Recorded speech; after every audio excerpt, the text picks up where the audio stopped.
আমি গরু চোর সামনে আমি গরু চোর সামনে আমি ডিস্কোর সামনে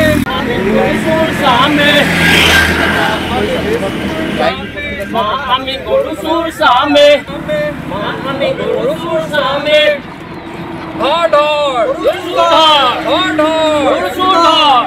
নয় আপোনালোকে প্ৰথম চাওক আচলতে অসমৰ সকলো নিবনুৱা যুৱক একত্ৰিত হৈ আৰু সকলো কৃষক বনুৱা একত্ৰিত হৈ আমি আজি আহিছো কাৰণ আপোনালোকে জানে যে আমাৰ যি প্ৰাপ্য সেই প্ৰাপ্য চৰকাৰখনে কাঢ়ি নিছে আমাৰ গৰু আমাৰ কৃষকসকলৰ ভাগৰ গৰু তেওঁলোকে চুৰ কৰিছে আৰু সেইকাৰণে আমি আজি দিছপুৰলৈকে ওলাইছো যে বিধানসভাত আমাৰ যিসকল গৰু চুৰ ধৰা পৰিছে সেই গৰু চুৰবিলাকক আমি তাত বিচাৰি উলিয়াম আৰু দৰকাৰ পালে আমি চুচৰাই পেলাই তাৰ পৰা পানী আনিম আপোনালোকে নিশ্চয়কৈ জানে যে গৰুখুটি প্ৰকল্পৰ নামত আমি এটা সময়ত ব্যাপক আচলতে গোটেই উৎপাত কৰা হৈছিল সামগ্ৰিকভাৱে তেওঁলোকে দিছিল যে মানে বজাৰ আমাৰ পথাৰ আমাৰ টাইপৰ তেনেকুৱা এটা শ্লোগান দিছিল কিন্তু এই শ্লোগানটো আচলতে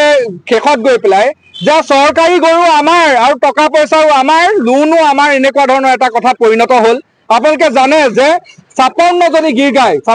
গিৰ গাই তেওঁলোকে ৰাস্তাত নোহোৱা হ'ল আচলতে এই গিৰ গাইবিলাক তেওঁলোকে হয় অনা নাছিল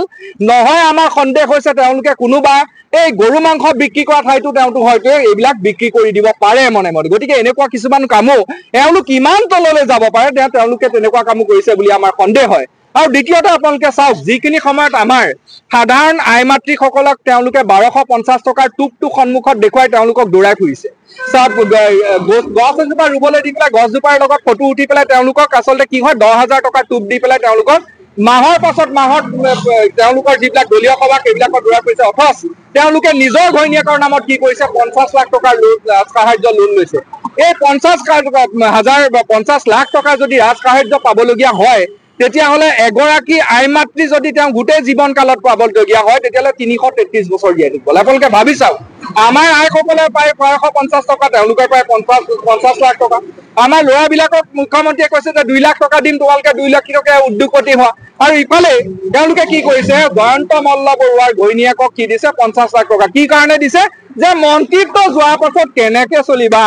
আই এনেকুৱা কথা হ'ল এতিয়া হিমন্ত বিশ্ব শৰ্মাৰ আমাৰ মানে তেওঁ ভাগিনীয়েকসকলৰ প্ৰতি চিন্তা নাই নিবনুৱাসকলৰ প্ৰতি চিন্তা নাই কিন্তু মন্ত্ৰিত্ব গ'লে তেওঁ নন্দী বিংগী কিন্তু কেনেকে চলিব সেইটোক লৈ পেলাই তেওঁৰ কোটিপতি তেওঁলোকৰ যি কোটিপতি তেওঁলোকৰ যি সংসাৰ সেয়া কেনেকে চলিব তাক লৈহে মুখ্যমন্ত্ৰী আচলতে সম্পূৰ্ণ ব্যস্ত গতিকে এই কথাই কথা হ'ব নোৱাৰে আমি সম্পূৰ্ণৰূপে সকলো আমি ওলাই আহিছো আমি দিছপুৰলৈকে যাত্ৰা কৰিম আমি গৰু চুৰ ধৰিম আৰু উলিয়াই আনিম এইটো একদম নিশ্চিত কথা আৰু এই প্ৰতিবাদ আৰু এই যি যাত্ৰা আমাৰ চলি থাকিব